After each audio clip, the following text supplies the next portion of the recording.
चलिए आज हम लोग पढ़ते हैं कुछ इंपॉर्टेंट टर्म्स रे ऑप्टिक्स से रिलेटेड। ठीक है, some important terms used in ray optics. हमको पहली चीज जो इसमें पढ़नी है वो है ग्रेजिंग इंसिडेंस ऑफ लाइट रे। यानी कभी कभी ऑप्टिक्स में क्या होता है, एक टर्म यूज किया जाता है ग्रेजिंग इंसिडेंस। ग्रेजिंग इंसिडेंस का मतलब होता है अलोंग द सरफेस, यानी चरना वैसे हिंदी में बोला जाता है। ठीक है, मतलब सरफेस को खाते हुए चले जाना, यानी सरफेस के अलोंग चले जाना, इसको ग्रेजिंग इंसिडेंस कहते हैं। तो ग्रेजिंग इंसिडेंस ऑफ लाइट रे क्या होता है, when a light ray is incident along the surface then it is called grazing incidence of light ray. मतलब एग्जांपल के तौर पर ये समझ लीजिए, हमारे पास ये एक ग्लास स्लैब है, हमारे पास ये ग्लास स्लैब है, और इस ग्लास स्लैब में ये अगर ऊपरी सरफेस है, कोई लाइट रे ऐसे चली आ रही है, यानी अलोंग दिस सरफेस इस तरीके से आ रही है, तो इस तरीके का जो इंसिडेंस होता है इसे हम ग्रेजिंग इंसिडेंस कहते हैं। इसे ग्रेजिंग इंसिडेंस कहा जाता है। यहाँ पे एक और बात आपको बताना चाहूँगा कि ग्रेजिंग इंसिडेंस जब होता है तो अगर आप किसी पर्टिकुलर पॉइंट पर सरफेस पे नॉर्मल ड्रॉ कर देते हैं एन एंड एन डैश, तो उस जगह पे आप देखेंगे कि ये इंसिडेंट रे है, ये नॉर्मल है, तो ये वाला एंगल ऑफ इंसिडेंस होगा, और ये एंगल ऑफ इंसिडेंस इस समय कितना दिखा रहा है, 90 डिग्री। आई बात समझ में? यानी ग्रेजिंग इंसिडेंस जब भी होता है तो आप समझ जाइएगा कि एंगल ऑफ इंसिडेंस हमेशा 90 डिग्री होगा। अगला पॉइंट है बच्चों normal incidence. Normal incidence of light रे। नॉर्मल इंसिडेंस ऑफ लाइट रे क्या होता है, नाम से ही पता चल गया होगा। नॉर्मल इंसिडेंस मतलब अगर अलोंग द नॉर्मल लाइट रे आ रही है, किसी सरफेस पे टकरा रही है, किसी सरफेस को स्ट्राइक कर रही है नॉर्मल के अलोंग, तो उसे बोलते हैं नॉर्मल इंसिडेंस। मैं कायदे से समझाता हूं, आपको ध्यान से देखिए। नॉर्मल इंसिडेंस ऑफ लाइट रे, normal incidence of light ray, when a light ray is incident at a point along the normal then it is called normal incidence of light ray। यानी किसी पॉइंट पर अगर light रे गिर रही है और उसकी डायरेक्शन along the normal है तो उसको हम नॉर्मल इंसिडेंस कहते हैं। दो एग्जांपल लेते हैं। पहला एग्जांपल है फॉर प्लेन सरफेस। ठीक है, अगर सरफेस हमारे पास प्लेन है और सपोज कि हमारे पास ये ओ पॉइंट है जहां पे लाइट रे को गिराना है, तो ये जो है ब्लू लाइन, ये एन एन डैश, ये नॉर्मल हो गई। तो अगर कोई भी लाइट रे इस प्रकार से आए कि वो नॉर्मल के अलोंग आए, मींस उसको अलोंग नॉर्मल इस तरीके से आना है, राइट। तो इस तरीके से जो लाइट रे इंसिडेंट होगी, इस तरीके से जो लाइट रे इंसिडेंट होगी, अब वो तो डिपेंड करेगा कि आगे जाएगी या रिफ्लेक्ट हो जाएगी, तो डिपेंड करता है कि सरफेस कैसा है। तो ये जो नॉर्मल है, नॉर्मल के अलोंग लाइट रे आ रही है, तो इस तरीके से जो लाइट का इंसिडेंस हो रहा है उसे नॉर्मल इंसिडेंस कह रहा है। ठीक है, मतलब बाद में इस रे का क्या होगा वो तो डिपेंड करेगा। अगर पॉलिश सरफेस होगा तो रिफ्लेक्शन होगा, अगर पॉलिश सरफेस नहीं होगा, ट्रांसपेरेंट मीडियम होगा नीचे, है ना, तो लाइट पास हो जाएगी नीचे की तरफ, है ना। तो ये हो गया पहला केस। बात समझ में आया कि अगर प्लेन सरफेस है तो हम सिंपली एक नॉर्मल ड्रॉ कर सकते हैं, और कोई भी लाइट रे अगर नॉर्मल के अलोंग आती है, ठीक है, तो इस तरीके का लाइट के इंसिडेंस को नॉर्मल इंसिडेंस कहते हैं। आप एक चीज नोटिस करिए कि नॉर्मल और इंसिडेंट रे दोनों एक साथ क्या कर गई हैं, कंसाइड कर गई है। कंसाइड कर जाने के केस में यहाँ पे क्या हो जाएगा, एंगल ऑफ इंसिडेंस जो हो जाएगा वो कितना हो जाएगा, 0 डिग्री। याद करिए पीछे मैंने आपको ग्रेजिंग इंसिडेंस पढ़ाया। ग्रेजिंग इंसिडेंस में क्या होता है, एंगल ऑफ इंसिडेंस 90 डिग्री होता है, यहाँ पे एंगल ऑफ इंसिडेंस हमेशा 0 डिग्री होगा। यानी भ्रम में मत रहिएगा, समझ जाइएगा। उसमें along the normal, along the surface होता है, ठीक है, तो लोग सोच सकते हैं गलती से कि अलोंग द सरफेस है, इसका मतलब 0 डिग्री होगा। ठीक है, और ये नॉर्मल इंसिडेंस यानी परपेंडिकुलर टू सरफेस है, तो एंगल ऑफ इंसिडेंस 90 डिग्री होगा, लेकिन है उल्टा। ठीक है, क्योंकि एंगल जो लिया जाता है वो हमेशा नॉर्मल से लिया जाता है ना। तो ग्रेजिंग इंसिडेंस में सरफेस से लाइट ऐसे आ रही है और नॉर्मल जो है वो ऐसे है, तो एंगल 90 डिग्री हो गया, और नॉर्मल ऐसे है और लाइट ऐसे आ रही तो नॉर्मल इंसिडेंस हो गया, तो एंगल ऑफ इंसिडेंस कितना हो गया, 0 हो गया। चलिए, इंटरेस्टिंग पॉइंट है कर्व्ड सरफेस के लिए। ठीक है, कर्व्ड सरफेस, पहली बात तो मान लीजिए कि मैंने यहाँ पे ए से बी तक ये एक सरफेस लिया था, ये सरफेस प्लेन था, लेकिन अब की बार में ए से बी तक मैंने एक कर्व्ड सरफेस लिया, ये सरफेस घूमा हुआ है। तो कोई भी घूमा हुआ सरफेस एक कर्व होता है, कोई भी घूमा हुआ सरफेस एक कर्व है, और हम चाह के अपने तरीके से उसको आइडिया से उसको डॉट डॉट करके उसका सर्किल, उसका स्फीयर पूरा बना सकते हैं। तो हमको ये ए से लेके बी तक एक कर्व्ड सरफेस मिला था, तो हमने अपने मन से डॉट डॉट बना के हमने एक स्फीयर, इसका एक सर्किल पूरा कर दिया। जब सर्किल पूरा कर देंगे तो 100% कहीं ना कहीं पे इसका क्या आएगा, एक सेंटर आएगा, है ना। हर स्फीयर का, हर सर्किल का क्या आता है, सेंटर आता है। बात समझ में आ रही है। ये ऐसे था तो हमने आइडिया से dot dot dot dot dot dot करके ऐसे बनाया, तो हमको एक स्फीयर या एक सर्किल, स्फीयर मान लीजिए आप, ठीक है, आपको एक स्फीयर मिलेगा। हर स्फीयर का एक सेंटर होता है, ठीक है। तो नॉर्मल का डेफिनेशन क्या होता है वास्तविकता में? वास्तविकता में नॉर्मल का डेफिनेशन होता है कोई भी ऐसी स्ट्रेट लाइन जो सेंटर ऑफ कर्वेचर से पास हो उसे नॉर्मल कहते हैं।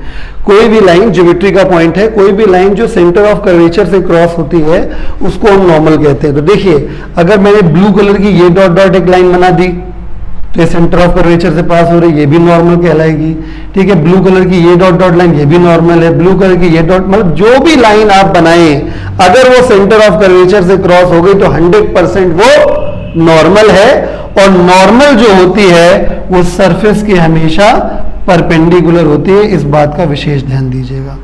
Normal is always perpendicular surface. आई बात समझ में? तो नॉर्मल की पहचान क्या है? नॉर्मल हमेशा सेंटर ऑफ कर्वेचर से, बहुत ध्यान रखिएगा, बहुत काम की चीज है। नॉर्मल जो होती है वो हमेशा सेंटर ऑफ कर्वेचर से क्रॉस होती है, ठीक है। और नॉर्मल जब सरफेस को कट करती है तो सरफेस और नॉर्मल के बीच का एंगल 90 डिग्री होता है। तो माय डियर, कोई भी लाइट रे आप किसी भी हिस्से में चला दीजिए, ऐसे, ये देखिए, ये इस रे को हम क्या कहेंगे? Normal incidence. ऐसे क्या बोलेंगे इसको? Normal incidence. क्या बोलेंगे इसको? नॉर्मल इंसिडेंस, ठीक है। नॉर्मल इंसिडेंस में क्योंकि ये अलोंग द नॉर्मल आ रहा है, मतलब मैं इसको पहला, चलो तीसरा नॉर्मल N3, ठीक है, दूसरा नॉर्मल N2, पहला नॉर्मल N1, है ना। तो सब नॉर्मल के अलोंग है, तो यहां पे हर जगह पे एंगल ऑफ इंसिडेंस कितना होगा? 0। एंगल ऑफ इंसिडेंस कितना होगा? 0। एंगल ऑफ इंसिडेंस कितना होगा? 0। आपको बात समझ में आ गई? तो मोटा मोटा आइडिया आप समझ लीजिए, प्लेन सरफेस में कहीं भी हम परपेंडिकुलर ड्रॉ कर सकते हैं, वही नॉर्मल हो जाएगा। और कोई भी लाइट रे अगर अलोंग द नॉर्मल आती है तो उसे नॉर्मल इंसिडेंस कहा जाएगा। उस सूरत में एंगल ऑफ इंसिडेंस 0 होगा। अगर कर्व्ड सरफेस है तो आपको ये चेक करना पड़ेगा कि अगर लाइन, अगर रे इस तरीके से आ रही है कि उसको अगर आगे बढ़ाया जाए तो सेंटर ऑफ कर्वेचर से क्रॉस, यानी एनी हाउ वो सेंटर ऑफ कर्वेचर के थ्रू ही आ रही हो। सपोज यहां से हमने रे को डाल दिया ऐसे, तो सेंटर ऑफ कर्वेचर से होते हुए अल्टीमेटली वो या तो सेंटर ऑफ कर्वेचर से पास हो या तो इस तरीके से इंसिडेंट हो कि आगे डॉट डॉट लाइन बनाने पे वो डॉट डॉट लाइन भी सेंटर ऑफ कर्वेचर के थ्रू ही चली जाएगी। तो 100% वो नॉर्मल होगा और उस रे का इंसिडेंस नॉर्मल इंसिडेंस होगा। और उस जगह पर एंगल ऑफ इंसिडेंस कितना ले लिया जाएगा? 0। It's 0 degree. डिग्री लिखना कंपलसरी होता है, ठीक है, इसको ध्यान से डिग्री ही लिखें। बात समझ में आ गई? ठीक है ना।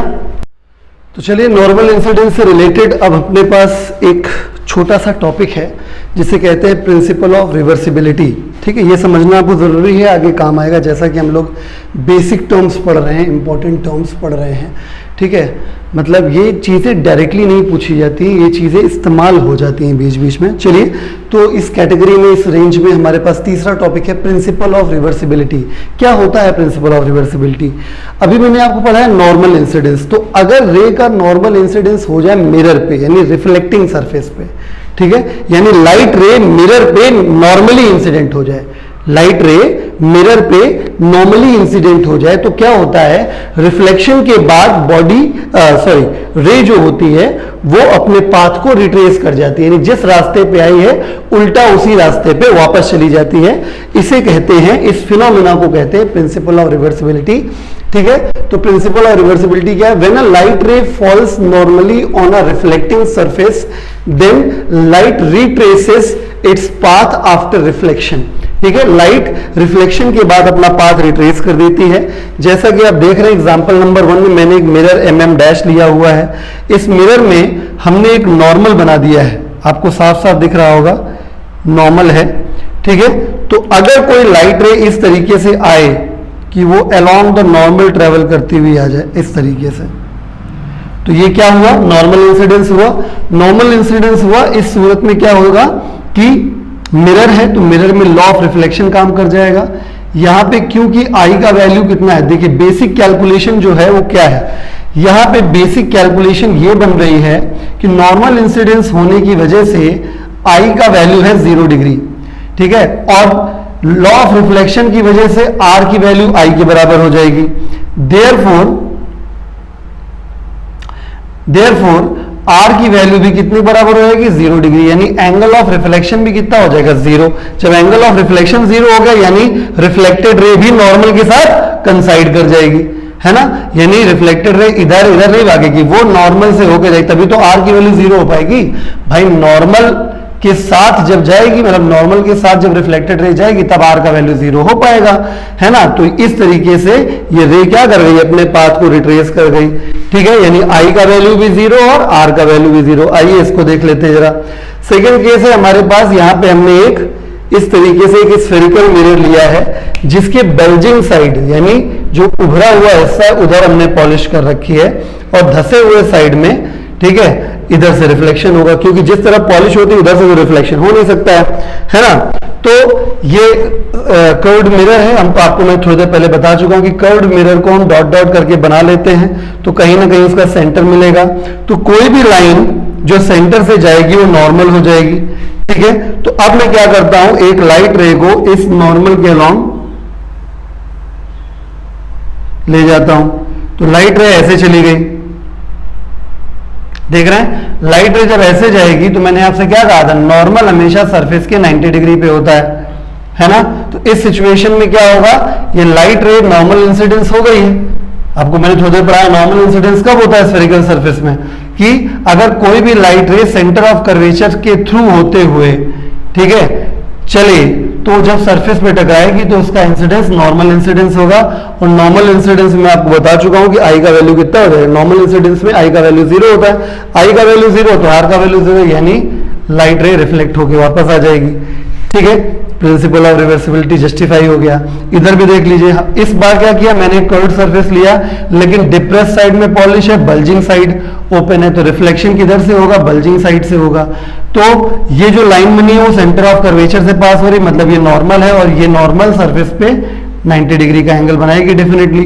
तो अगर कोई लाइट रे अलोंग द नॉर्मल ऐसे आ रही है ऐसे, तो 100% नॉर्मल इंसिडेंस में आई का वैल्यू 0 तो आर का वैल्यू भी 0, यानी रे अपने पाथ को क्या कर जाएगी, रिट्रेस कर जाएगी। आप समझ रहे हैं बात को, यानी कभी भी अगर प्लेन सरफेस है तो प्लेन मिरर है, तो अगर लाइट रे 90 डिग्री के एंगल पे गिरती है यानी नॉर्मल इंसिडेंस अगर होता है तो आई का वैल्यू 0, आर का वैल्यू 0, यानी light will retrace its path.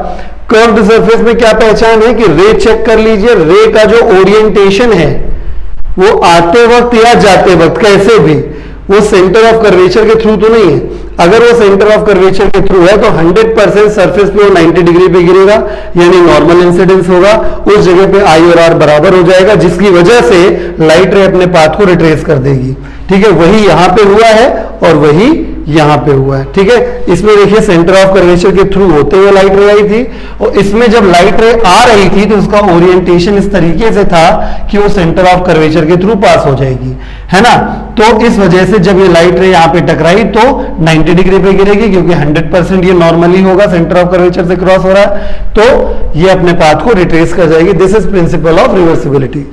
चलिए हम लोग पढ़ेंगे ऑब्जेक्ट के बारे में। ऑब्जेक्ट क्या होता है, ऑब्जेक्ट कोई भी ऐसी चीज जिससे लाइट एक्चुअली प्रोड्यूस हो या अपीयर टू प्रोड्यूस हो, मतलब जैसे सन एक्चुअल सोर्स है लाइट का तो उसको भी ऑब्जेक्ट कह सकते हैं, और मून जो है वो सन की लाइट को रिफ्लेक्ट करता है तो हमको दिखाई देता है, तो मून भी हमारे लिए ऑब्जेक्ट हो गया।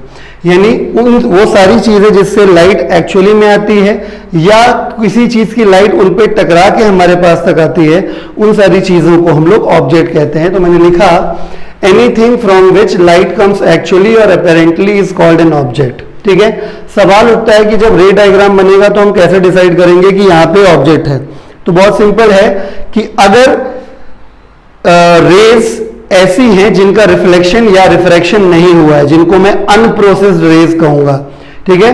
तो ऐसी रेज जिनका रिफ्लेक्शन या रिफ्रैक्शन नहीं हुआ है, यानी कि अनप्रोसेस्ड रेज, यानी रिफ्लेक्शन या रिफ्रैक्शन होने के पहले ही रेज जहां पे इंटरसेक्ट होती हुई दिखाई दे जाएंगी, उस जगह पे हम कहते हैं कि क्या बनेगा, ऑब्जेक्ट होगा। ठीक है, यानी अगर लाइट रेज रिफ्लेक्शन या रिफ्रैक्शन होने से पहले ही किसी जगह पर इंटरसेक्ट होती हुई दिखाई दी तो उस जगह पर क्या बनेगा, ऑब्जेक्ट बनेगा। ठीक है, ऑब्जेक्ट बनेगा। देखिए लोकेशन ऑफ ऑब्जेक्ट ऑन थोड़ा नजदीक हो गया, दूर कर देते हैं, ऑब्जेक्ट ऑन रे डायग्राम। ठीक है, तो at the point of intersection of unprocessed, समझ लो ना, अनप्रोसेस्ड मतलब रिफ्लेक्शन या रिफ्रैक्शन होने से पहले ही रेज अगर कहीं टकरा जाए तो उस जगह पर the position of object is taken, उस जगह पर ऑब्जेक्ट की पोजीशन ले ली जाती है। ऑब्जेक्ट साइज के आधार पे कितने प्रकार के होते हैं, यानी types of object on the basis of size दो प्रकार के होते हैं। अगर ऑब्जेक्ट बहुत छोटा है तो पॉइंट ऑब्जेक्ट, उसको डॉट से रिप्रेजेंट किया जाता है। अगर ऑब्जेक्ट थोड़ा सा बड़ा है तो उसे एरो के फॉर्म में रिप्रेजेंट करते हैं, वर्टिकल एरो, चाहे ऊपर की तरफ मूव करके, चाहे पॉइंटिंग अपवर्ड या पॉइंटिंग डाउनवर्ड, वर्टिकल एरो बनता है। ठीक है ना, तो पहला है point object, it is represented by a point और डॉट। दूसरा है extended object, it is represented by a vertical arrow, either upward और डाउनवर्ड। चलिए अब हम लोग पढ़ लेते हैं types of object on the basis of its nature, यानी नेचर के आधार पे ऑब्जेक्ट कितने प्रकार के होते हैं। तो भैया नेचर दो होते हैं, एक होता है रियल और एक होता है वर्चुअल। यानी एक एक्चुअली जहां पे होता है उसे रियल कहते हैं, और जहां पे चीजें अपीयर होती हैं कि वहां पे रखी हैं लेकिन एक्चुअली वहां होती नहीं है, उसे हम कहते हैं वर्चुअल। ठीक है, तो रियल ऑब्जेक्ट में क्या होता है, मतलब एक्चुअली ऑब्जेक्ट वहां प्रेजेंट होता है। वर्चुअल ऑब्जेक्ट में क्या होता है, ऑब्जेक्ट लगता है कि वहां है लेकिन वहां होता नहीं है। ठीक है, तो ध्यान से देखिएगा, types of objects on the basis of its nature, these are of two types. Number one is real object and number two is virtual object. Real object में क्या है कि आपको कैसे पता लगेगा रियल ऑब्जेक्ट कहां पे है। ठीक है, तो समझिएगा बात को। When two unprocessed light rays actually meet, then at that point there must be a real object. पहली बात तो ये क्लियर हो गया ना कि रियल ऑब्जेक्ट क्या होता है। रियल ऑब्जेक्ट वो चीज होती है जिससे लाइट रेज एक्चुअली निकल रही हैं, मतलब ऑब्जेक्ट वास्तविकता में मौजूद होता है, रियलिटी में वो वहीं पे होता है, उसे रियल ऑब्जेक्ट कहते हैं। अब रियल ऑब्जेक्ट रे डायग्राम पे कहां दिखाई देगा, तो रियल ऑब्जेक्ट रे डायग्राम में वहां दिखाई देगा जहां पे दो अनप्रोसेस्ड रे एक्चुअली मीट कर रही होंगी। ठीक है, मैं भी समरी दूंगा, बिल्कुल समझ में आ जाएगा। तो फिलहाल ये समझिए कि रियल ऑब्जेक्ट कहां मिलेगा, तो when two unprocessed light rays actually meet यानी वास्तविकता में रेज मीट करती हैं, then at that point there must be a real object. ध्यान से देखिए, एग्जांपल दिया मैंने अभी थोड़ी देर पहले भी बताया था, फिर बता रहा हूं। मान लीजिए कि ये एक मिरर है, यहां पे कोई चीज है जिससे दो लाइट रेज निकली। ये लाइट रे गई मिरर से टकराई, एक लाइट रे और गई मिरर से टकराई। अभी तक रेज का ना रिफ्लेक्शन हुआ है ना रिफ्रैक्शन हुआ है, यानी अभी तक प्रोसेस नहीं हुआ है। तो ये दो रेज कहां पे इंटरसेक्ट करती दिख रही हैं, इस पॉइंट पे इंटरसेक्ट करती दिख रही हैं। तो ये जो पॉइंट है इसे ऑब्जेक्ट कहा जाएगा। और क्योंकि रेज एक्चुअली मीट कर रही हैं, एक्चुअली मीट कर रही है, कैसे पता, जब बोल्ड लाइन मीट करती है तो बोलते हैं एक्चुअली मीट कर रही है। तो क्योंकि अनप्रोसेस्ड रेज मीट कर रही मतलब ये ऑब्जेक्ट है, और बोल्ड लाइन इंटरसेक्ट कर रही मतलब ये एक्चुअली में इंटरसेक्ट हो रहा है। इसका मतलब ये ऑब्जेक्ट यहां पे जो मौजूद है वो रियल ऑब्जेक्ट है।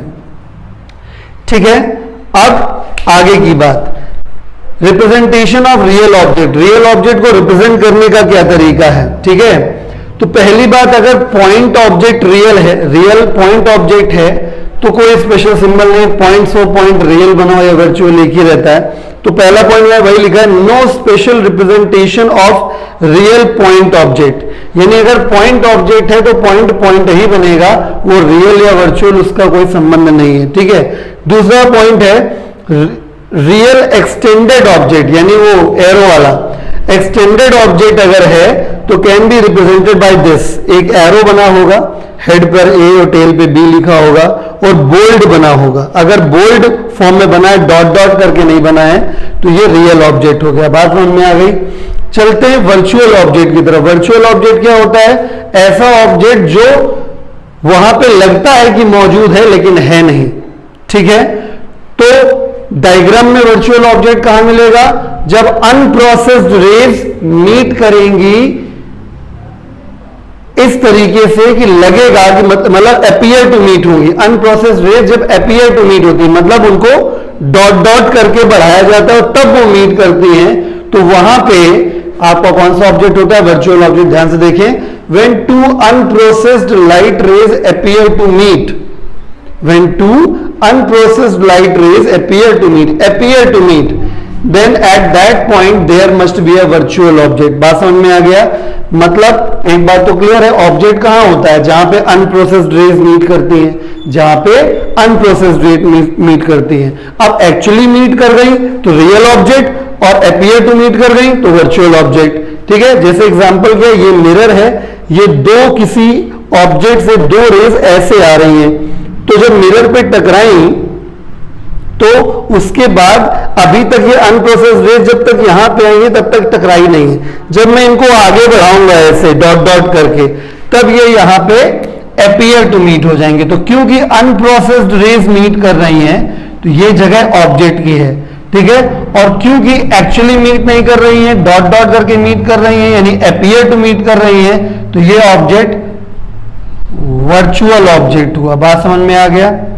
अब अगला सवाल यह है कि रिप्रेजेंट कैसे करते हैं वर्चुअल ऑब्जेक्ट को। वर्चुअल ऑब्जेक्ट को रिप्रेजेंट करने का सिंपल, दो वर्चुअल ऑब्जेक्ट भी है तो दो ही साइज में हो सकता है, या तो पॉइंट साइज में होगा तो एक्सटेंडेड में होगा। पॉइंट में है तो कोई स्पेशल रिप्रेजेंटेशन नहीं है, और अगर एक्सटेंडेड वाला है तो डॉट डॉट करके एरो बनाया जाता है। देखिए, representation of virtual object, virtual object को रिप्रेजेंट करने का क्या तरीका? पहला point, no special representation of virtual point object. अगर पॉइंट ऑब्जेक्ट है, चाहे वो रियल हो चाहे वर्चुअल हो, डॉट्स हो डॉट, पॉइंट्स हो पॉइंट, वो पॉइंट ही बनेगा। लेकिन अगर वर्चुअल ऑब्जेक्ट एक्सटेंडेड साइज का है, एक्सटेंडेड साइज का है, तो फिर आप एरो बनाएंगे लेकिन डॉटेड एरो बनाएंगे। तो समरी ओवरऑल ये है कि सुनिएगा, एक लाइन में सब कुछ क्लियर हो जाएगा, एक पैराग्राफ में सब क्लियर हो जाएगा कि अगर कोई दो लाइट रेज रिफ्रैक्शन या रिफ्लेक्शन होने से पहले कहीं टकरा गई तो वो जगह ऑब्जेक्ट की है। ठीक है, ऑब्जेक्ट दो प्रकार का होगा, रियल और वर्चुअल। रियल ऑब्जेक्ट वहां पे होता है जहां पे रेज एक्चुअली मीट करती हैं, अनप्रोसेस्ड रेज एक्चुअली मीट करती हैं। वर्चुअल ऑब्जेक्ट वहां होगा जहां पे unprocessed rays appear to meet करती है। पहचान क्या है? बोल्ड रेज अगर कट करेंगी तो रियल ऑब्जेक्ट, और डॉटेड रेज अगर कट करेंगी तो वर्चुअल। ठीक है, रियल ऑब्जेक्ट को अगर शो करना है तो आपको बोल्ड एरो बनाना पड़ता है, और वर्चुअल ऑब्जेक्ट को शो करना है तो डॉटेड एरो बनाना पड़ता है। और अगर ऑब्जेक्ट गलती से पॉइंट ऑब्जेक्ट है तो चाहे वो रियल हो या वर्चुअल, वो पॉइंट का पॉइंट ही बनाया जाता है। हाँ जी, तो हमको पढ़ना है इमेज के बारे में। तो इमेज क्या होती है? इमेज एक प्रकार का ऑप्टिकल इल्यूजन है। ठीक है, मतलब इमेज एक ऐसी चीज है जिसमें हमको भ्रम हो जाता है, धोखा हो जाता है। ऐसा लगता है कि ऑब्जेक्ट, जिस चीज की भी वो इमेज है, किसी ऑब्जेक्ट की जो इमेज है, तो हमें इमेज को देख के ऐसा लगता है कि ऑब्जेक्ट वहीं पे मौजूद है, लेकिन एक्चुअली ऐसा नहीं होता। आई बस समझ में, जैसे आप शीशे में अपना चेहरा देखते हैं तो आप अपने आप को शीशे के अंदर पाते हैं, लेकिन क्या आप शीशे के अंदर हैं? नहीं है। ठीक है, तो क्या है? ये एक प्रकार का भ्रम है, ये एक ऑप्टिकल इल्यूजन है, और ये जो चीज ऑप्टिकल इल्यूजन में दिखाई देती है इसी को हम ऑब्जेक्ट की इमेज कहते हैं। आई बात समझ में? तो इमेज क्या है? इमेज है, it is an optical illusion that is the object appears to be there at the place of illusion। ऐसा महसूस होता है कि जिस जगह पे हम इल्यूजन देख रहे हैं उस जगह पे ऑब्जेक्ट रखा हुआ है। तो वो जो धोखा है, ऑब्जेक्ट जैसी दिखने वाली चीज जो दिख रही है, जो धोखा है हमको, ठीक है, उस धोखे को हम लोग क्या कहते हैं? इमेज कहते हैं। अगला प्रश्न उठता है कि जब रे डायग्राम बनते हैं तो इमेज कहां पर मौजूद है, हम ये कैसे डिसाइड करेंगे? तो बहुत सिंपल तरीका है, ऑब्जेक्ट वहां होता है जहां पे अनप्रोसेस्ड रेज, यानी रिफ्लेक्ट या रिफ्रैक्ट होने के पहले रेज जहां पे टकराती हैं वहां पे ऑब्जेक्ट होता है, और प्रोसेस्ड रेज यानी रिफ्लेक्ट या रिफ्रैक्ट होने के बाद रेज जहां मीट करती हैं वो जगह इमेज की हो जाती है। आई बात समझ में? तो वही मैंने लिखा हुआ है, location of image on ray diagram. ठीक है, तो at the point of intersection of processed rays, underline कर दिया है, the position of image is taken. ठीक है, जहां पे प्रोसेस्ड रेज टकराती हैं उस जगह पे हम इमेज की पोजीशन ले लेते हैं। अगला पॉइंट है साइज के आधार पर इमेज कितने प्रकार की होती है। Types of image on the basis of it's size. तो साइज के आधार पे इमेज दो प्रकार की होती है, एक बहुत छोटा साइज यानी पॉइंट ऑब्जेक्ट, पॉइंट जैसे पॉइंट ऑब्जेक्ट था वैसे पॉइंट इमेज हो गई, और एक एक्सटेंडेड ऑब्जेक्ट की तरह एक्सटेंडेड इमेज हो गई। ठीक है, तो पॉइंट इमेज को पॉइंट से रिप्रेजेंट करते हैं और एक्सटेंडेड इमेज को, ठीक है, एक एरो से रिप्रेजेंट करते हैं। तो मैंने लिख दिया है। ठीक है, types of image on the basis of size, it is of two types. Number one point image यानी it is represented by a point और डॉट। एक्सटेंडेड इमेज में क्या है, it is represented by a vertical arrow, सीधा या उल्टा, वो कैसा बनेगा वो बाद में बताया जाएगा। फिलहाल इमेज दो प्रकार की है आपको साइज के आधार पे, एक बहुत छोटा यानी पॉइंट इमेज और दूसरा एरो के शेप में इमेज, एक्सटेंडेड इमेज। चलिए हम लोगों को पढ़ना है types of images on the basis of its nature, यानी इमेज के टाइप पढ़ने हैं उसके नेचर के आधार पे। नेचर दो ही होते हैं, रियल या वर्चुअल, देख लेते हैं फटाफट। ठीक है, तो types of images on the basis of its nature, तो these are of two types, दो प्रकार की इमेजेस होती हैं। पहली इमेज हो गई रियल इमेज और दूसरी हो गई वर्चुअल इमेज। जैसा ऑब्जेक्ट में मैंने आपको पढ़ाया था रियल एंड वर्चुअल, वैसे मैं आपको इमेज में पढ़ा रहा हूं रियल एंड वर्चुअल, लगभग सिमिलर है।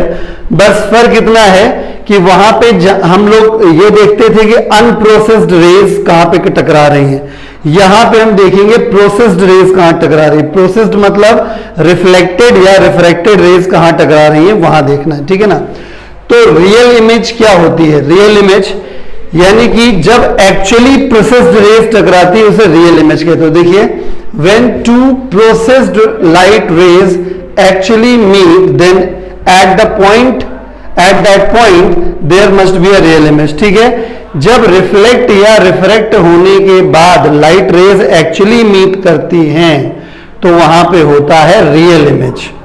जब रिफ्लेक्ट या रिफ्रैक्ट होने के बाद लाइट रेज एक्चुअली मीट करती हैं तो वहां होता है रियल इमेज।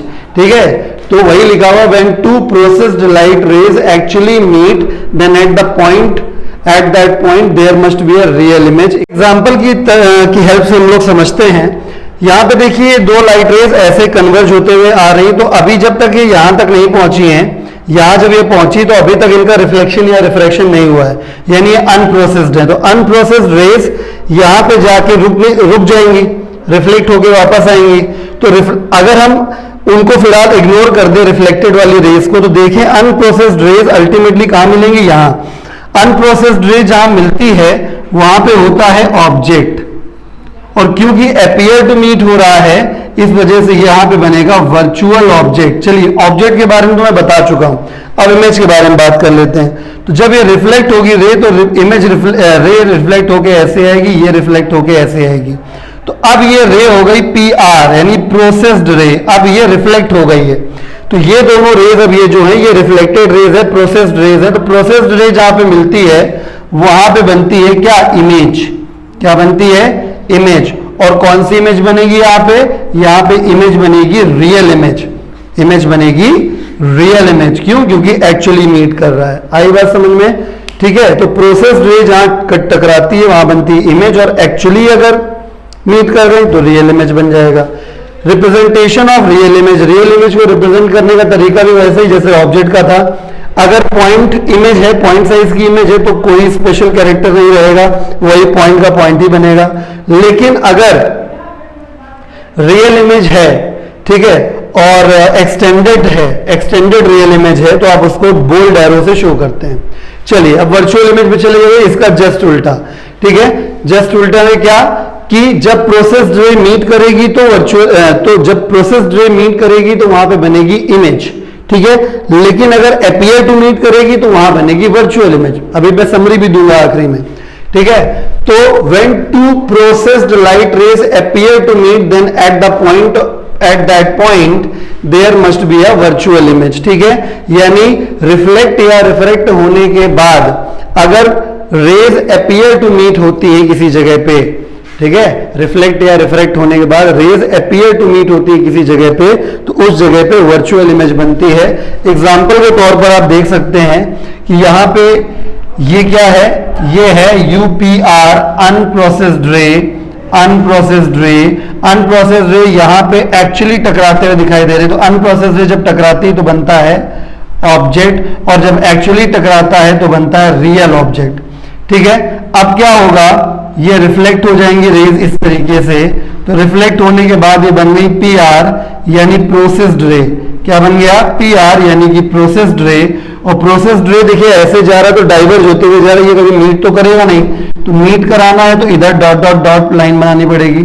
तो यहां पे जाके डॉटेड लाइन मीट कर गई, तो डॉटेड लाइन जहां मीट करती है प्रोसेस्ड रे अपीयर टू मीट हो रही है एक तरीके से। ठीक है, प्रोसेस्ड रे अपीयर टू मीट हो रही हैं ये।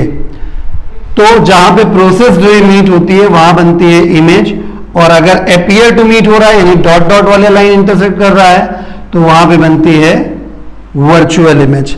बात समझ में आ गई आपको? ठीक है, तो रिप्रेजेंटेशन कैसे किया जाता है, यहां पे वही लॉजिक है। अगर पॉइंट साइज की वर्चुअल इमेज है तो पॉइंट ही बनेगा, उसमें कोई स्पेशल नहीं है। लेकिन अगर वर्चुअल इमेज एक्सटेंडेड साइज की है तो उसे डॉट डॉट एरो करके शो किया। तो समरी क्या है, समरी ये है कि इमेज कहां बनती है। ठीक है, इमेज वहां बनती है जहां पे प्रोसेस्ड रेज टकराती है, यानी रेज रिफ्लेक्ट या रिफ्रैक्ट होने के बाद टकराती है। ठीक है, तो ये कंडीशन हुई किसकी, इमेज बनने की। अब इमेज दो प्रकार की होती है, रियल इमेज और वर्चुअल इमेज।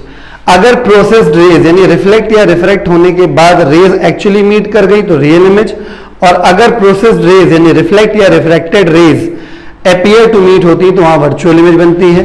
अगर रियल इमेज है तो उसे बोल्ड एरो से शो करते हैं, वर्चुअल इमेज है तो डॉटेड एरो से शो करते हैं, और इमेज अगर पॉइंट साइज की है तो पॉइंट ही बनेगा, वो बोल्ड, और उससे कोई स्पेशल रिप्रेजेंटेशन उसका नहीं होता है। चलिए हम लोग कॉन्सेप्ट समझ लेते हैं, concept of erect and inverted का। ये भी एक हल्का सा कंफ्यूज करता है कभी कभी। ठीक है, इसको समझने का प्रयास करते हैं कि ऑप्टिक्स में कभी कभी बोला जाता है इरेक्ट है, कभी बोला जाता है इन्वर्टेड है इमेज या ऑब्जेक्ट के लिए, तो कब बोला जाता है। बहुत सिंपल सी बात है, इसमें कोई कंफ्यूजन वाली बात ही नहीं है। सिंपल सी चीज ये है कि आप खड़े हो, मैं खड़ा हूं, आपका सर ऊपर, मेरा सर ऊपर, कुल मिला के हम दोनों एक दूसरे की रिस्पेक्ट में सीधे हैं, इरेक्ट हैं। लेकिन मैं अगर ऐसे खड़ा हूं और आप खोपड़ी बल खड़े हो जाओ, ठीक है, तो मैं क्या कहूंगा, आप इन्वर्टेड है, या आप मुझे क्या कहेंगे कि आप इन्वर्टेड है। आई बस वन में, यानी इरेक्ट और इन्वर्टेड डिपेंड करता है एक दूसरे के रिस्पेक्ट में। ठीक है, यानी कि अगर दोनों का ओरिएंटेशन एक जैसा है, या दोनों का अप या दोनों का डाउन, तो दोनों ही एक दूसरे के रिस्पेक्ट में इरेक्ट कहलाएंगे। लेकिन एक का ओरिएंटेशन अप और एक का डाउन है, चाहे ऑब्जेक्ट और इमेज का हो, चाहे इमेज और ऑब्जेक्ट का हो, तो दोनों एक दूसरे के रिस्पेक्ट में क्या हो जाते हैं, इन्वर्टेड हो जाते हैं। बस इतनी सी बात है। ठीक है, यानी हमेशा इरेक्ट या इन्वर्टेड एक दूसरे के रिस्पेक्ट में ही डिसाइड किया जाता है। आ रही बात समझ में? तो ध्यान से देखिए, concept of erect and inverted. पहला पॉइंट है, if object and image both are parallel, यानी that is same orientation, then both are said to be erect with respect to each other. जैसे ऑब्जेक्ट और इमेज दोनों का arrow का sense एक ही जैसा है, तो दोनों एक दूसरे के रिस्पेक्ट में क्या हो गए, इरेक्ट। या दोनों का सर नीचे की तरफ है तो दोनों एक दूसरे की तरफ अब भी इरेक्ट हैं। ठीक है, अगर if object and image both are anti parallel यानी अपोजिट ओरिएंटेशन है, then both are said to be inverted with respect to each other, यानी ऑब्जेक्ट का सर ऊपर, इमेज का सर नीचे, या ऑब्जेक्ट का सर नीचे, इमेज का सर ऊपर हो, तो ऐसी सिचुएशन में दोनों एक दूसरे के रिस्पेक्ट में इन्वर्टेड कहलाते हैं। और एक फैक्ट मैंने यहां नोट में लिख दिया है, जनरली क्योंकि हमको रियल ऑब्जेक्ट ही पढ़ने को मिलता है 9th से, क्लास 9 से, तो मैंने रियल ऑब्जेक्ट के लिए लिख दिया है एक पॉइंट कि अगर ऑब्जेक्ट रियल है और रियल ऑब्जेक्ट की अगर रियल इमेज बनती है तो हमेशा इन्वर्टेड बनेगी, और रियल ऑब्जेक्ट की अगर वर्चुअल इमेज है तो हमेशा इरेक्ट बनती है। ठीक है, यानी कि जिस प्रकार के ऑब्जेक्ट आज तक हम लोग पढ़ते हैं रियल ऑब्जेक्ट, तो उसकी अगर रियल इमेज है तो हमेशा इन्वर्टेड होगी, वर्चुअल इमेज है तो हमेशा इरेक्ट होगी, एंड वाइस वर्सा। यानी कि अगर वर्चुअल ऑब्जेक्ट मिल जाएगा तो वर्चुअल ऑब्जेक्ट की रियल इमेज इरेक्ट हो जाएगी और वर्चुअल ऑब्जेक्ट की वर्चुअल इमेज क्या हो जाएगी, इन्वर्टेड हो जाएगी। ठीक है, लेकिन वर्चुअल ऑब्जेक्ट पढ़ने में नहीं आता है, रियल ऑब्जेक्ट है, तो इसलिए मैंने आपको डायरेक्टली याद करा दिया है ताकि आपको रे डायग्राम्स वगैरह समझने में, बनाने में, न्यूमेरिकल करने में, डेरिवेशन करने में आसानी रहे कि रियल इमेज हमेशा इन्वर्टेड होती है, वर्चुअल इमेज हमेशा इरेक्ट होती है। ऐसे याद करके चलिए, ठीक है। और अगर वर्चुअल हो जाएगा तो इसका उल्टा कर लेंगे, मतलब याद केवल ये लाइन करनी है। ठीक है, ये लाइन किसके लिए, रियल ऑब्जेक्ट के लिए है। अगर गलती से वर्चुअल ऑब्जेक्ट हो गया तो पलट लेंगे, वैसा 99% केस में ऐसा होता नहीं है।